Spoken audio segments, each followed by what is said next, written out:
بله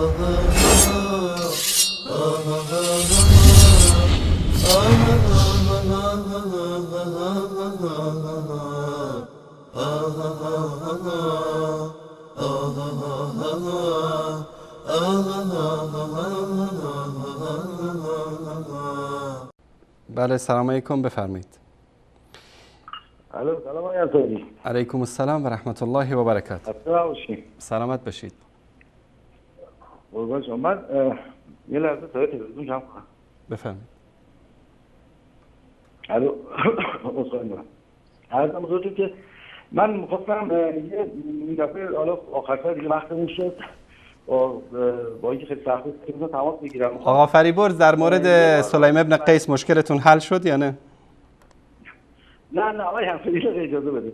اصلا کاری به سلیم و مولیم و اینا من ندارم.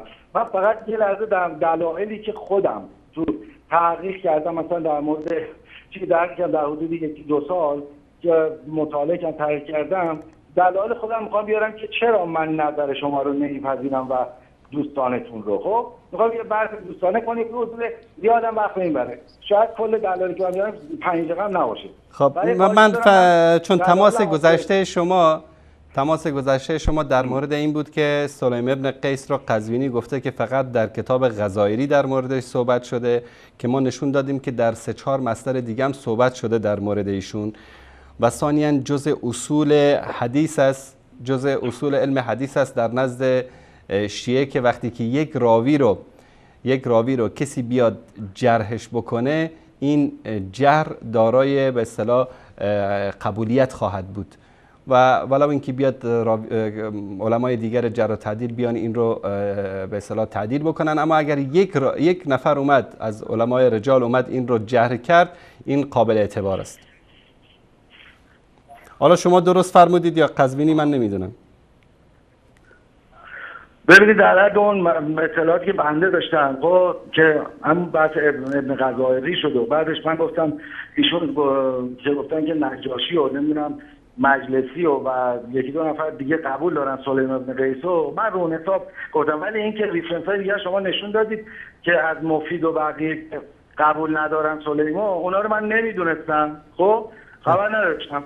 حالا بنده نقل کردم بر اساس اون چیزی که شنیدم و دلایلی که داشتم.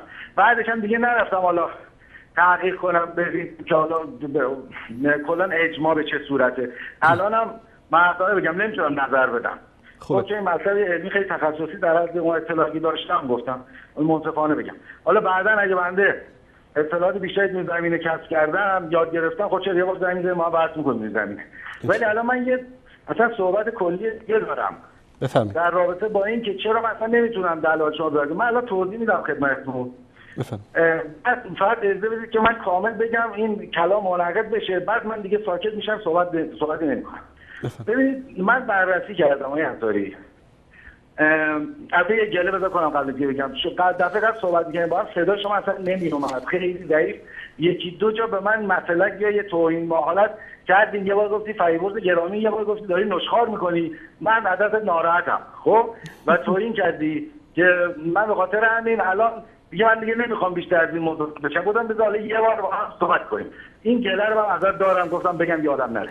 نه آقا فریبرز ببینید من همینجا جواب این حرف شما رو بزنم، چون شما در یک از برنامه اومدید بعد از مناظره‌ای که به اصطلاح صورت گرفته بود گفتید که بله ایشون اشتباه کرد، ایشون دروغ گفت و نتونست دفاع بکنه، و اون دفعه گذشته اومدید گفتید نه ایشون ما قبل و ما بعد داشته و فلان و علان، و یعنی یک نوع تناقض بود. نمیدونم چی بگم. الان شما هر چی دوست داری اسمشو بگذار. شما 1.5 ساعت بیننده برنامه بودید که آقای شریفی نتونست از دروغ قزوینی دفاع بکنه، بعدش میگی که مثلا والا ما قبل داشته و ما بعد داشته و اینه و اله و بله. یعنی این تناقض است. من حالا چی میخوای بگم به شما؟ اینم گله من از شما. نه بحث تناقض اینا، نه بحث تناقض و این صحبت ها تو هر کار شما که کارشناس بیننده هر شخصی پیش میاد، ولی من توقع ندارم شما بر یه جا میگه فریبرز گرامی، یه جا میگه نشخوار میکنه، بر میخوره. من هنوزم به شما میگم گرامی. من هنوزم ببینید کسی که بیاد بدونی که خودش تحقیق بکنه، بدون اینکه خودش تحقیق بکنه حرفهای دیگران رو نقل بکنه، این مثل نشخوار کردن است و این به معنی نیست که خدای نکرده من به شخص شما توهین کرده باشم. انسانی که خودش تحقیق نکنه، بررسی نکنه، مطالعه نکنه، همینطوری بیاد مقلد چشم و گوش بسته باشه برای کسی دیگه، حرفای دیگران رو نقل بکنه، اینو بهش میگن نشخوار کردن. خب این حالا درست. من بذار به اون اصل قضیه به دلایل خودم بپردازم چون می‌خواستم باسی تلفن رو بفرمایید. عرضم حضورتون که ببینید من چرا کلا قبول نمی‌کنم دلایل شما رو و دوستانتون رو. ببینید من بررسی کردم کلا به طور کلی شما دو دسته دلیل دارید بر علیه شیعه. دسته اول دلایلتون خیلی شبیه به دلایل لایکا و اونایی که اسلام ستیز هستن. شما میگید یعنی چی؟ این شما مسلمان هستید.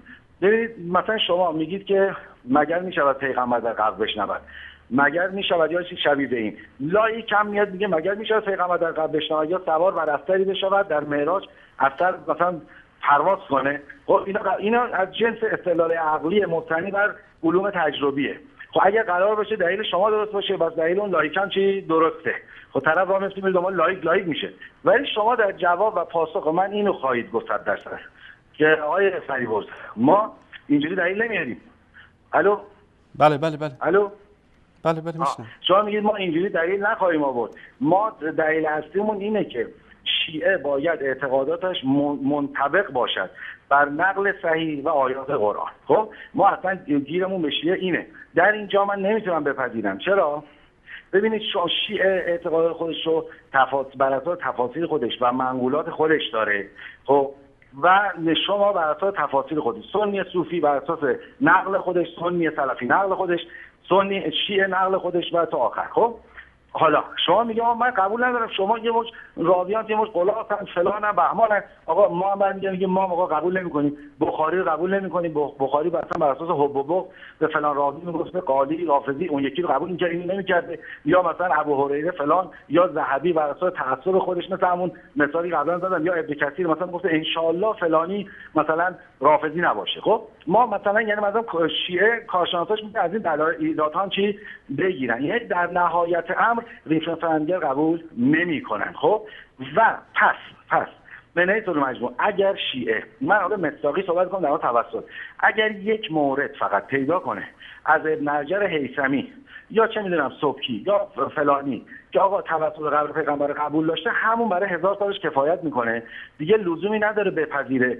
ریفرنس. شما حتی 1000 سال بگو آقا ابن حجر هیثمی صوفیه، اون یکی فلانه، اون یکی بهمانه، خب و در نهایت امر قبول نخواهد کرد. خب چون ریفرنس خودش قبول داره نه ریفرنس شما رو. اون یه موردم باب ادغام گفته برای 7 باشه کافیه. خب پس من هر چی میگردم آقای انصاری میبینم دعوای شما باشیه و حمله شما باشیه هیچ فایده‌ای نداره، اصلا تقویت اسلام نمیشه، فقط باعث میشه این لایکا قوی بشن. یعنی لایکا میگه ای آقا اینا از پس هم دیگه بر نمیان. خب یا اصلا این اون قبول نداره، این قبول نداره. نمیدونم 700 سال پیش هلی و ابن تیمیه با دعوا می‌کردن، 250 سال پیش سویدی و ملاباشی دعوا می‌کردن، الان هم اینا دارن من دعوا می‌کنن. خب آخرام به هیچ نتیجه نمیرسن. اصلا معلومه کدوم حق مطلقه. بس من میگم لایکی میگه من لایکی درست میگم، برم دنبال همون لایک بودنم. یعنی اینا قدرت میگیرن. اصلا والله من میبینم همش به ضرر اسلام حمله که شما میکنید. خب در نهایت بعد به حال مسئله فقه هم هست. من میخوام ببینم آیا حتی صدای من میاد؟ بله کاملا. الو؟ بله بفرمایید. الو. ببینید من و کلام آخری که من به اون چیزی که مهم هست و اجرای فقه و حدود اسلامیه که به اسلام قدرت میده، نه تفسیر من و شما از من از ظلم من یدوم من دون الله. شاید بگه آقا اون جزء اصول توحیده، ولی اون چیزی که به فی‌الواقع ما داریم میبینیم که قدرت اسلامو نشون میده اجرای فقه و اینکه اسلام از خودش قدرت نشون بده. خب من والله دارم میبینم اون من فقه شما رو بررسی کردم، یعنی فقهی که شما به شما بابا مخالفین میگن سلفی وهابی دیگه، درسته؟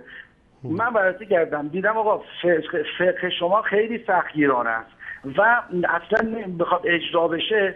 حالا شما الان شو عصبانی میشه قبول نکنی اجرا بشه، یک حالا نمیخوام بگم 100% یک چیز شبیه القاعده میشه که مثلا طالبان تو افغانستان اجرا میکرد. خب ولی شیعه خیلی چیز با تساهل و تسامح سعی میکنه این کار انجام بده که اسلام رو شیرین نشون بده که جوان بیاد سمتش. من یه بار یادم از آقای مولازاده نوشتم، آقای مولازاده نظر در مورد موسیقی چیه؟ میگه حدیث است، موسیقی اگه گوش کنی انگار سرب داغی تو گوش. بابا جواب فرار میکنه 4 تا پادر 50 تا قرض میکنه میره. یا مثلا تو بخاری حدیث ما داریم آقا رسول الله صلی الله علیه و سلم داشتن از یک جای رد میشدن با اصحابشون، یه آثار باستانی بود و حالت لرزان و مستر به خودشون گرفتن، عبا رو به دوش کشته، گفتن اینجا رو می‌بینید اصلا نگاه نکنید داخلش هم نید برید. خب اگر ما این حدیث رو بخوایم استناد کنیم دیگه نه اداره آثار باستانی داریم، نه اداره میراث فرهنگی خواهیم داشت. حالا اینا مثال دارم میزنم.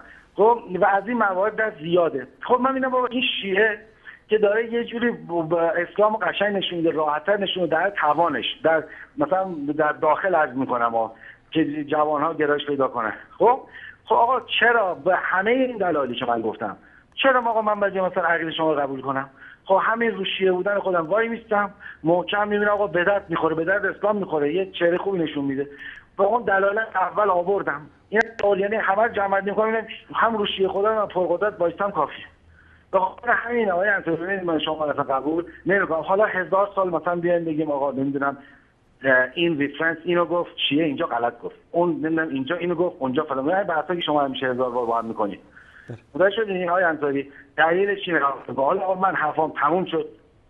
اینکه حالا وقت دادید ممنونم و من دیگه صحبتی نمیکنم، شما پاسخ بدید. آقا فریبرز گرامی، ببینید من از شروع صحبتاتون در مورد تفاسیر گفتید. ما برای تفسیر علم داریم، علم تفسیر.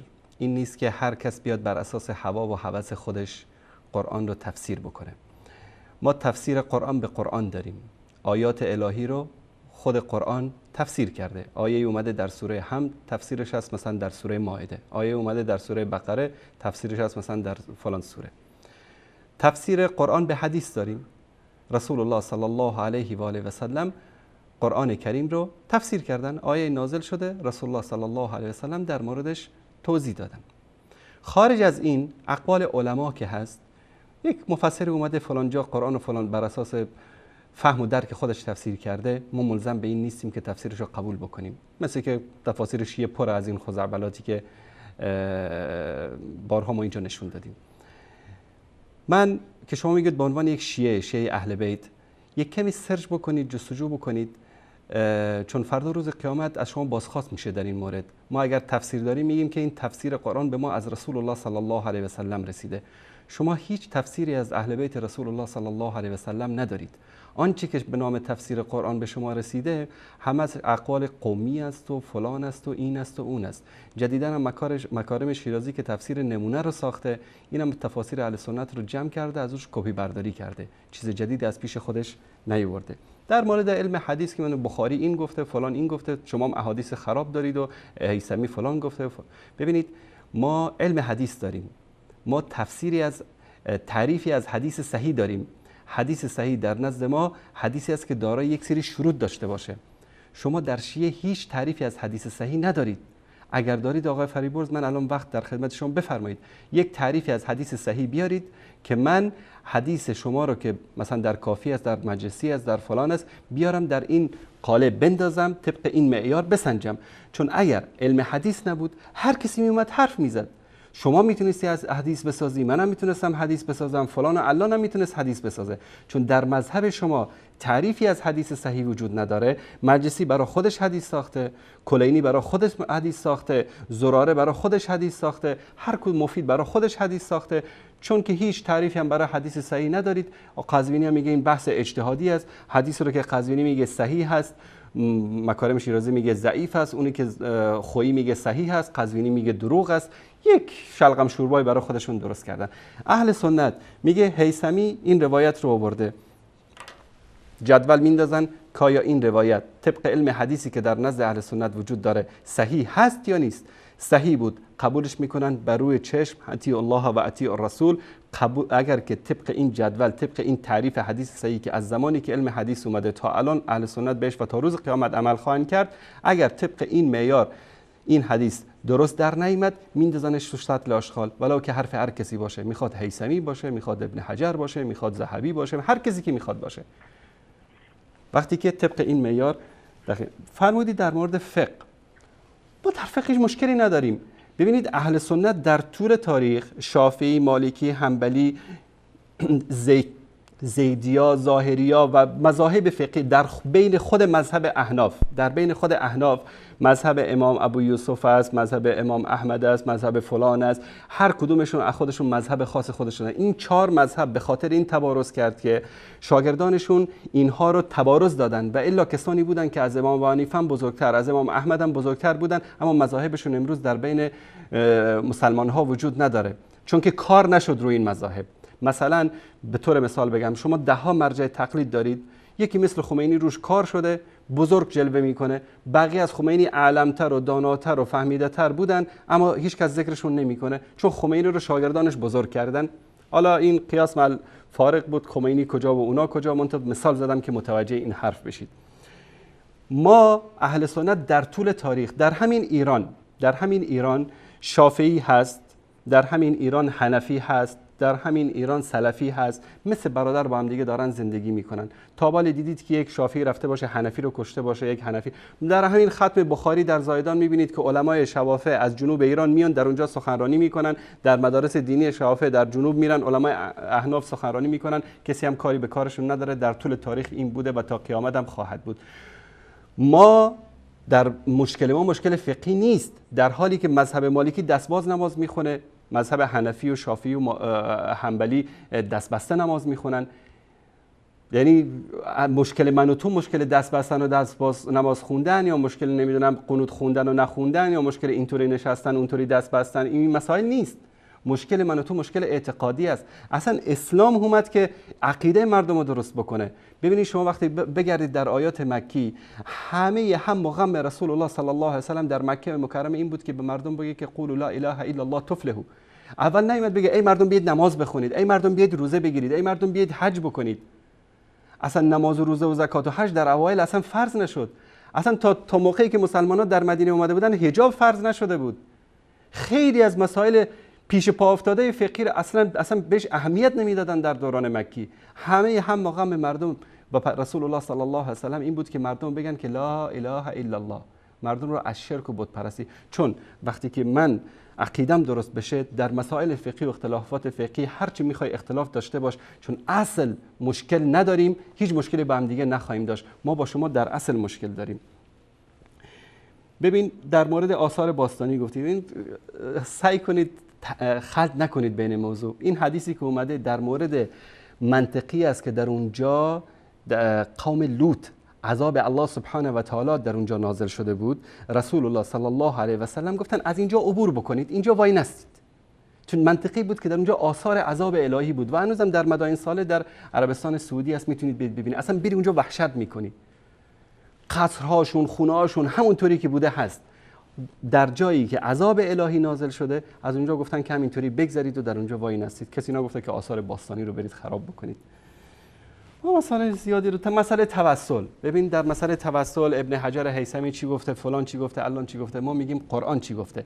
اصل قرآن است، اصل سنت رسول الله صلی الله علیه و سلم است. هر چه روایت هایی در هر موردی که از ما طبق همون فرمولی که در علم حدیث داریم میندازیم، صحیح بود قبولش میکنیم، مطابق قرآن بود قبول میکنیم، نبود میندازیم دور. چون که رسول الله صلی الله علیه و سلم آیه‌ای که بهش نازل شده چی میگه؟ اطیع الله و اطیع رسول، نمیگه و اطیع اولو الامر منکم، میگه اطیع الله و اطیع رسول و اولو الامر منکم، چون اولو الامر باید تابع الله و رسول باشه. هر کس میخواد امام باشه، محدث باشه، مفسر باشه، حاکم باشه، پادشاه، رئیس جمهور، هر عالمی باشه، تابع قرآن و سنت بود قبولش داریم، تابع قرآن و سنت نبود الله سبحانه و تعالی گفته فإن تنازعتم فی شیء فردوه الی الله و الرسول. اگر با هر کسی اختلاف کردید به الله و رسول رجوع بکنید که خدا چه گفته، رسول چه گفته. طبق خدا و رسول صحبت کرد، حرفش رو قبول میکنیم. طبق خدا و رسول صحبت نکرد، ولو اینکه ابوبکر باشه، ولو اینکه عمر باشه، ولو اینکه عثمان باشه، ولو اینکه علی باشه، هر کسی که میخواد باشه، حرف از قرآن و سنت زد، قال الله قال رسول گفت، حرفشو قبول میکنیم. از دل خودش حرف زد، قبول نمیکنیم. این اعتقاد اهل سنت است. بفرمایید برادر عزیز. ببینید آقای انصاری، ببینید من حالا میگم در باطین تمام بشه بعد کوتاه دیگه صحبت میکنم و خداحافظی میکنم. ببینید شما در مورد لا اله الا الله گفتید و گفت و اینکه برداشت در لا اله الا الله، من همونطور اول گفتم فقط کافی است به نظر من از شخصی خودم طرف لا اله الا الله بگوید، ان شاء الله مسلمین هر کدوم چه تفسیری از اون دارن این باعث نمیشه که با هم درگیر بشن. خب بعد بنده گفتم الزاماً اگر شیعه از ابن حجر هیثمی مثال بیارد در مورد که توسل قبول دارد، چون اون عالم بزرگ اهل سنت همین براش کفایت نیست. عالم بزرگ اهل سنت، ببین مشکل من و شما آقای فریبرز همینه. ببین کی گفته که ابن حجر هیثمی عالم بزرگ اهل سنت است؟ آقای محترم گوش کن برادر عزیز، گوش کن. آیا ما کتب سته‌ای که داریم، کتب حدیث صحیحین داریم، بخاری و مسلم، کتب سته‌ای که داریم، آیا ابن حجر هیثمی یکی از مؤلفین کتب سته اهل سنت است؟ نه نیستش. یکی از مفسرین اهل سنت است؟ گوش کن برادر عزیز، گوش کن. یکی از مفسرین اهل سنت است؟ نه نیست. یکی از ائمه مذاهب اربعه اهل سنت است؟ نه نیست. پس چیه این ابن حجر هیثمی؟ تا یک خس و خاشاکی رو میرن علمای شما از یک گوشه پیدا میکنن، بعد انقدر در این میدمن بزرگ، یکی از علمای بزرگ اهل سنت. بابا کی گفته ابن حجر هیثمی یکی از علمای بزرگ اهل سنته؟ کی گفته اینو؟ من گفتم؟ الو جانم. الو. نه یه لحظه بگم قطع شد. نه ببینید یه لحظه آقای انصاری، من اینو میدونم شما این دلیل آوردید. ببینید برای من کفایت میگه، من که قبول ندارم رفرنس های شما رو، همین چند تا موردی که شما خط میگید بهشون کفایت میکنه برای من. خب اینو دقت بفرمایید، بنده بر اساس منقولات خودم عمل میکنم، اصلا اجباری ندارم بیام شما رو قبول کنم. خب همین چند تا دونه رو الزاما مثال میزنم. خب این یه مثال بعدی در مورد اون قضیه با آثار باستانی گفتید. ببین مثلا من یه مثال، یه تاریخ اسلام هم ابن حسین داره هم مبرکین بزرگ دیگه، مثلا عمرو بن عاص خب که حاکم مصر بود، دستور داده بود که این مجسمه ها رو خراب کنن چون آثار شرکه.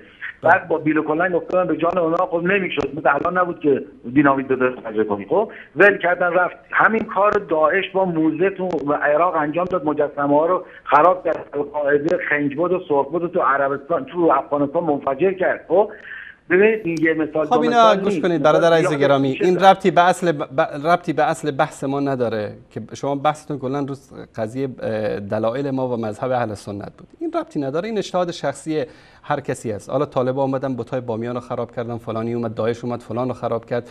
این همه جرم و جنایتی هم که شیعیان کردن در عراق و در افغانستان، اینا رو فراموش نکنید. اگر بخوایم توی روی مسائل بگردیم، شما مثلا گفتید مذهب شما خیلی سختگیرانه است و مذهب ما خیلی محبت و خیلی یعنی آسون است. همین خمینی در کتاب طهارت، در یعنی طهارت شروع یک مسئله فقهی، یک طالب علمی که بخواد بره یک جای، طلبه‌ای که بخواد بره مثلا فقه یاد بگیره، از کتاب طهارت شروع میکنن.